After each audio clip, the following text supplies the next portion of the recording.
Hi, it is August the 14th, 2019. This is Wes Fryer, and I'd like to share some slides that I used this week with our faculty at school, talking about getting started with student blogging. And really, this presentation is not only about getting started with student blogging, but getting started with students publishing and being able to share their work beyond the walls of the classroom. So if you'd like to access these slides, you can either just bring out your iPhone, open the camera app, and point it at the screen, and it should recognize that QR code and give you a little pop-up menu that lets you click on that to go to Safari, to go to these slides, or you can open it up in the Google Slides app. You can also just go to the website wfryer.me/blogging, and that will forward you to this publicly shared Google presentation. So today we're going to talk first off and really probably spend most of the time discussing why blogging. Blogging is something that was, I think, discussed quite a bit more in the mid-2000s when we started to have the interactive web for the first time in society and in school, but it remains a wonderful way for students and teachers to develop a variety of skills and also to be able to showcase their work. And so we're going to talk about those reasons, I think 6 or 7 reasons, and then I'm going to go through 4 different options for blogging. Now, Google Sites, in my view, isn't really a true blog, but it is a way of publishing, and it's one of the tools that some of our teachers have been using at school, and so we'll talk about that along with Seesaw, Blogger, and Edublogs, which provide blogging options, as we'll talk about, that allow for interaction, comments, and moderation of those comments by the teacher. So why should we consider blogging? Why would you want, as a classroom teacher, to enable your students who, especially if they're high school students or middle school students, most likely already sharing content on the web on some social media platforms, whether that's Instagram or Snapchat. There's very limited use today of younger people with platforms like Facebook, but some kids are on Twitter.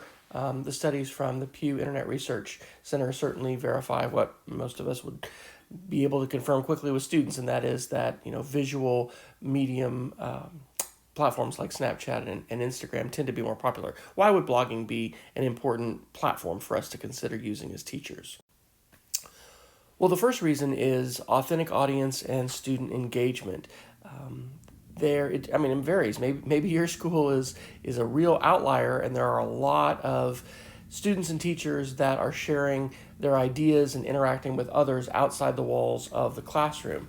But in my experience, that can be a pretty rare thing. In some cases, I've heard Kevin Honeycutt and some other educators talk about the internet being this digital playground that we really don't have any adult monitors on, and that's not entirely true, but it is true that a lot of the interaction and a lot of the conversations that students have about interacting with others online takes place away from the classroom, away from school, and it just doesn't give us an opportunity as teachers or as parents to engage students in conversations about those topics. And so that's kind of actually another point in here is talking about digital citizenship, but the idea of an authentic audience and student engagement, many students can be very excited. Our high school art teacher yesterday was telling me how she had started an Instagram channel last year and how excited her students were to have their work and how they noticed each other's work. They paid attention. There were things that she had put out in the hallway that nobody really seemed to pay any attention to, but when it was on Instagram, wow, students were talking about it. They were asking her if they could share, some of their work. And so this idea of being able to get it out there so that others can pay attention. We do live in an attention economy. That's an element of the world in which we live. And of course, there's lots of sides to that. There's, I think narcissism that plays into that and a whole lot of things. But there can be genuinely beneficial motivation with regard to student engagement and authentic audience when we know that we're going to have people beyond just those students that we're sitting in class with face to face or the teacher who we are working with. And we also have this opportunity to have other peers engage and notice and then provide feedback. So it's really not just about noticing and liking, and that can be a part of it. And some of these platforms can provide for that kind of very limited, I see you, I like what you're doing feedback, interaction, but also things that are a little more sophisticated, have some greater elaboration, and involve, if you would like to, even a rubric, can be a great thing as students are coached in ways that they can provide feedback for each other. So a second really important reason, and I don't think we talk about this enough, is hyperlinked writing. The last website I will share in the presentation is showwithmedia.com, and I have a whole section there on interactive writing. And this idea of hyperlinked writing is critical because today, since we consume so much of the information and ideas that we receive on a digital platform, whether that's a smartphone or a laptop or a tablet, or maybe it's even a desktop computer, these platforms allow us to tap, touch, click, and be transported, to an article, to a video, to some kind of media. And this is hyperlinked. And while we are experiencing hyperlinked writing and reading as a viewer, as a reader, as a watcher, or we might say a consumer, I do not think we are providing opportunities often enough, and we need to, in the classroom, to students to create hyperlinked works, to be able to link to other forms of media. In the case of art, as we were talking about yesterday in this face-to-face workshop, what inspired you? What was an example of art that you saw or that you found during your research, perhaps, and being able to make that readily accessible to others. So blogging platforms, true blogging platforms, are going to provide an opportunity for the author, the writer, the creator, to not only be able to share text, but also to be able to share media, to be able to share video, and to be able to share hyperlinks. And being able to responsibly use hyperlinks, and then, seeing the value of that, right? I mean, we've all created written texts that have a works cited or a bibliography page, but that is a very limited utility. Being able to see a works cited page and then click the link and then being able to view the resource. There's different layers to this. I know there's, paywalls and walled gardens and, articles that you have to, be subscribed to in order to see, etc. Everything's not on the open web, but there is a lot of content on the open web, and the opportunity to do hyperlinked writing is something that I'm absolutely convinced we need to embrace as teachers. So a third reason to embrace blogging is media literacy. And so I have my little Halloween bag of candy with something, poisonous and dangerous inside, because I think there is an exceptional amount of disinformation, of information which is either outright false or has been intentionally slanted and spun in such a way that it is manipulative.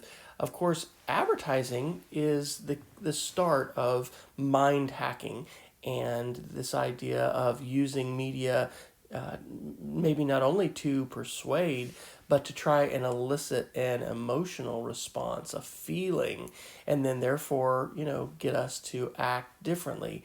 But today, we are living in 2019 in the greatest generation in terms of advertising, media marketing, and media manipulation. And if you've been paying attention, you realize that social media platforms have been weaponized, not only by the Russian government to subvert democracy here in the United States, but it's been being weaponized worldwide. There's a really great article about Brazil in the New York Times and the ways in which the YouTube algorithm specifically has enabled far-right candidates to move from the fringe into the mainstream and, in fact, into the presidency in the case of Brazil.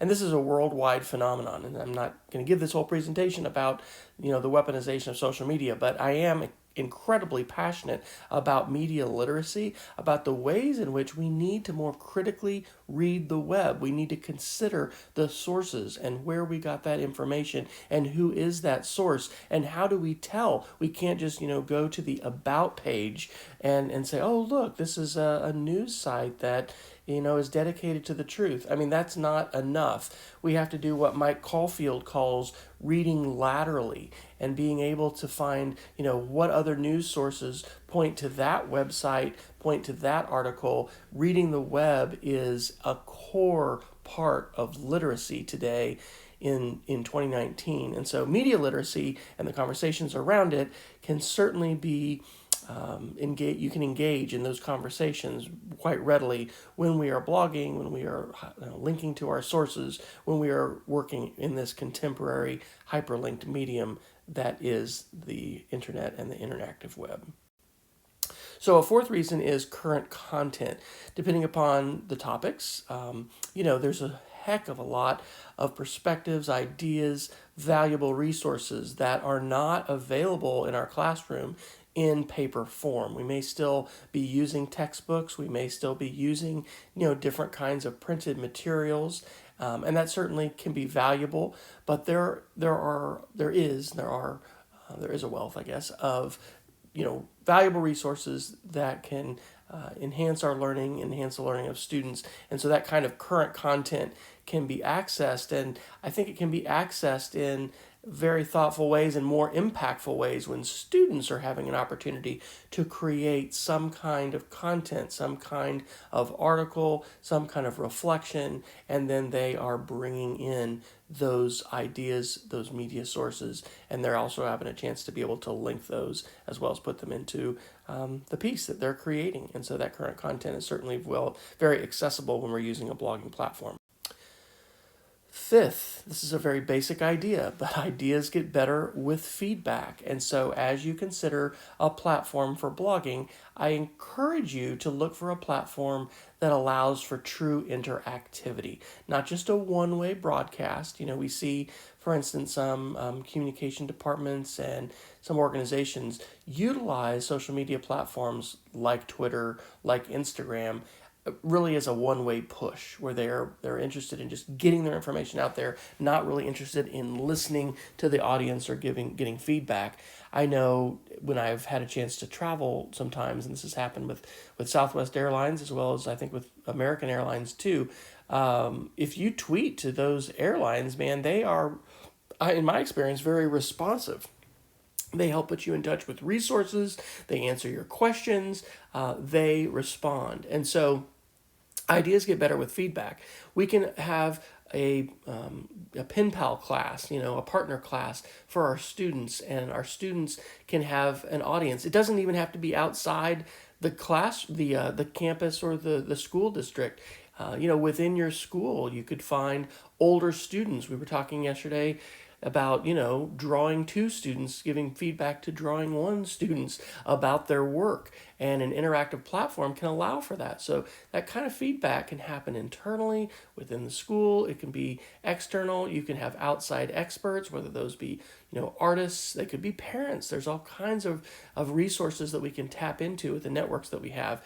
And so this idea of students sharing their ideas, sharing their work beyond the walls of the classroom, and being able to get feedback that is coming from sources that they wouldn't otherwise have access to.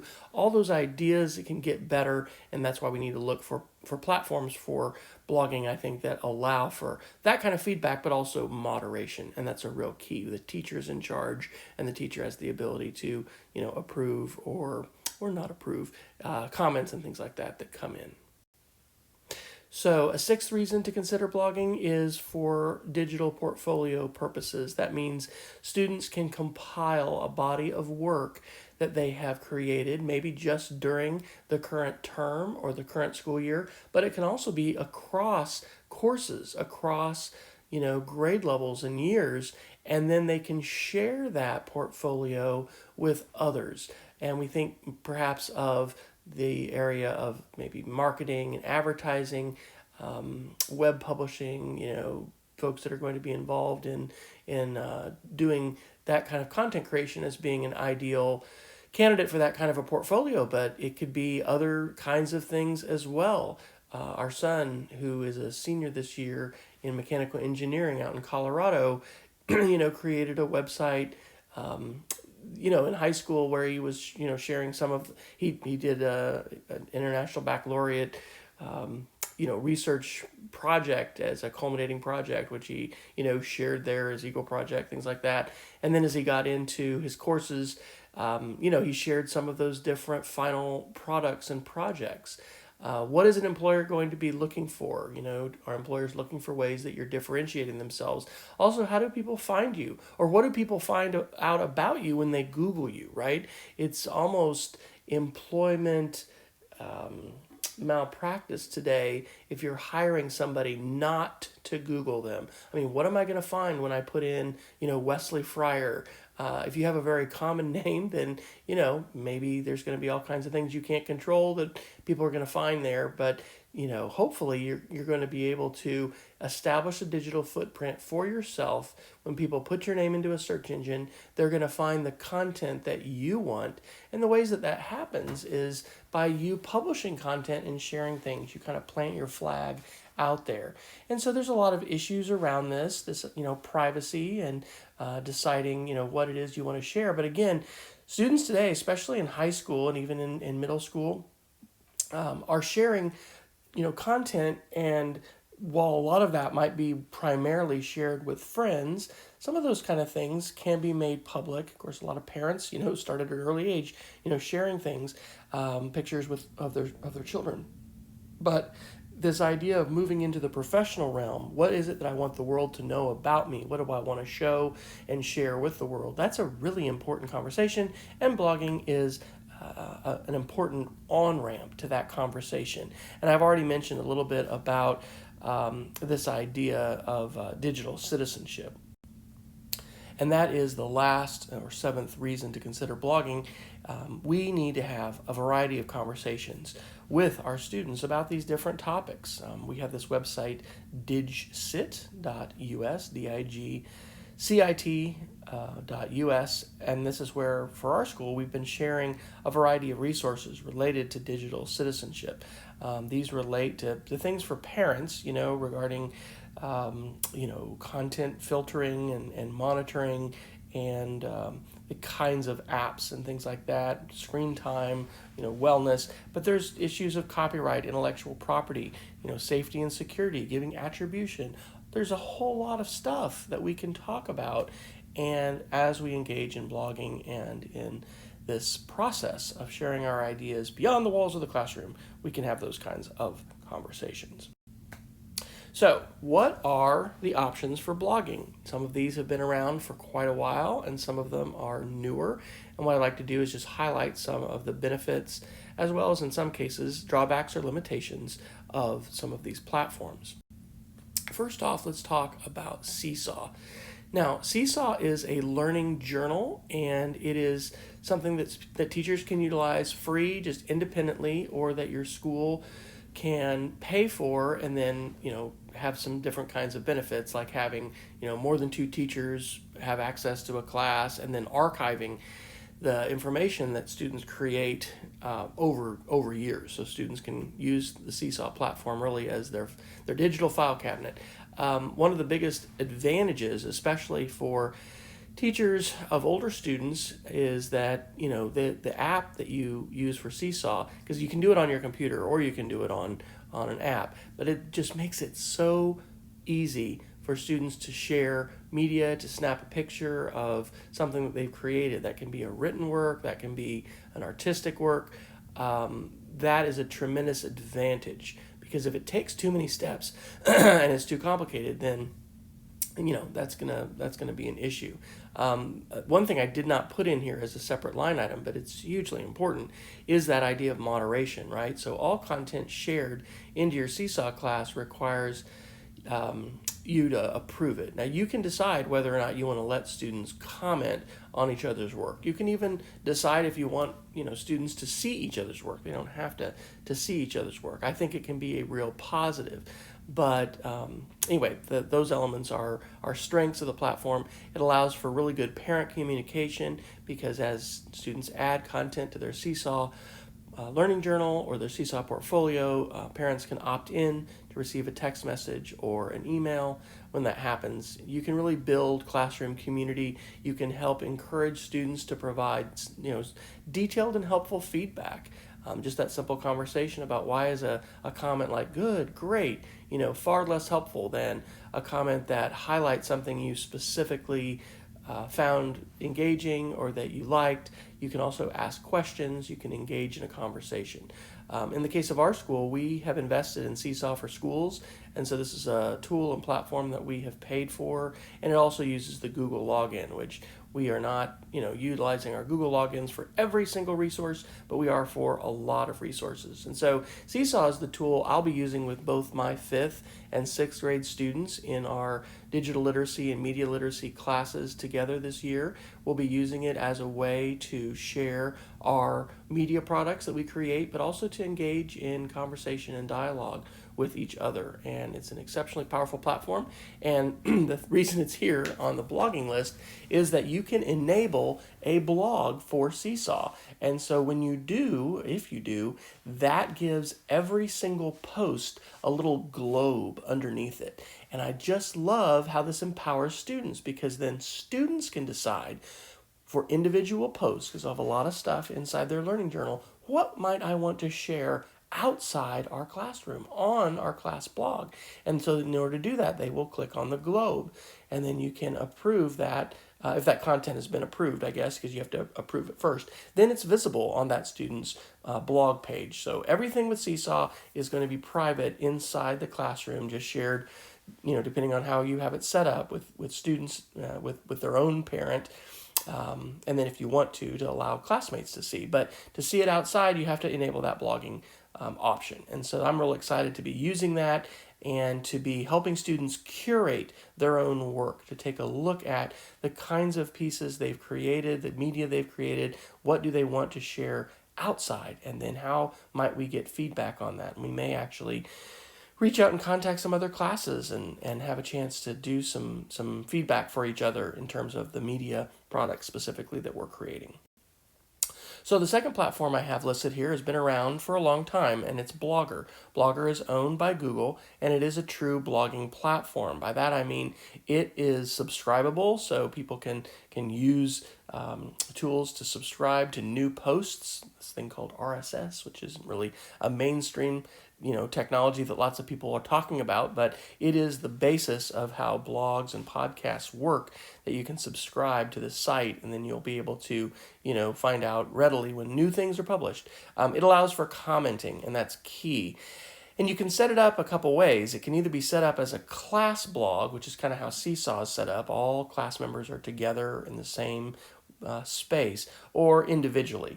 And I have done both with both pre-service and in-service college students that I have taught in the past.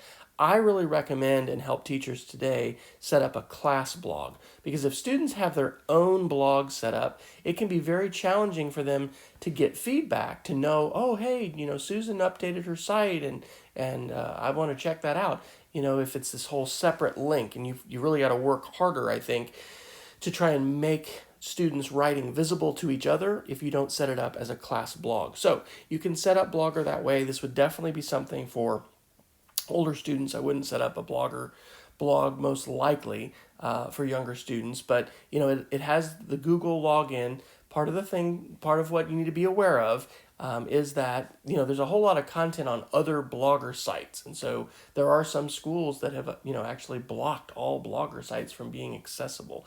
That is something you need to investigate and make sure is that, hey, is this tool available to me?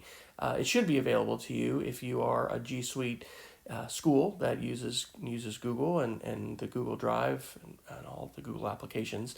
And it can be set up as a team blog where students are then making contributions as authors to your blog, but again, then you are approving those. I would definitely discourage you from giving students direct ability to publish straight to the class blog, because the last thing any of us want is for something to be inappropriate and controversial. And then, oh my God, I'm not saying we don't want to talk about controversial topics. I do think we want to do that, thoughtfully and appropriately. But I'm talking about a student posting something that is just not appropriate, or leaving a comment that's bullying, or links to something that is just not good. And so all those things can be managed by setting up your Blogger site so that the content is moderated, students have to have their posts approved, and comments have to be approved. But if you use Blogger, I really encourage you to work with someone who has used it before, kind of have them hold your hand in that setup, because those things are not automatic. And that's one of the reasons why Seesaw, comparatively speaking, is set up, for the classroom, and it is a lot easier out of the gate for a teacher to have a moderated, more controlled experience than Blogger. But Blogger is free, it's available, and it's definitely worth checking out. And it does use the Google login, which, in our case in schools, using G Suite is a real advantage. So publishing option number 3 that I've listed here is Google Sites. And the reason I included it here is because actually one of our 6th grade teachers has been using Google Sites as a way for her students to be able to publish and share their ideas. Now, this can be fantastic, but I tend to think of Google Sites more as like a portfolio website. It can be used in a lot of different ways, blogs or Seesaw or a website tool. There's a lot of different ways that can be used, but it doesn't allow, in my experience, ready interaction. So readily provide for interaction. So there's really not the ability for people to leave comments and have public feedback and have that moderated in the same way that you can with tools like Seesaw, their blogging tool, and Blogger. So it does play, of course, really nice with Google Drive files. You can embed, presentations like this, videos. It's free. It uses the Google login. A lot of things that are great about Google Sites and good to consider. But do think about that interaction piece. And I really think that having the opportunity for people to leave comments, and especially folks that would be outside the walls of the classroom, that is a real essential part of writing on the web, on the public web today. And it is something that blogging platforms have, and Google Sites, while it does have some limited commenting features, I don't think it has the kind of robust moderation features that we really need in the classroom if we're going to want to solicit that feedback and then moderate those posts and approve those posts, to make sure that hopefully everything that is happening in our virtual space is appropriate and following our school responsible use policies and all of that good stuff. So lastly, the 4th blogging option I've got to mention is EduBlogs. EduBlogs has been around for a long time, I think since the mid-2000s. It is a true blogging platform, and it is optimized for student and class blogging. And it also has a really supportive community. Now, it's not free. There are some costs involved, but it's pretty reasonable. And it may require, depending on how you set it up, having a separate login from Google.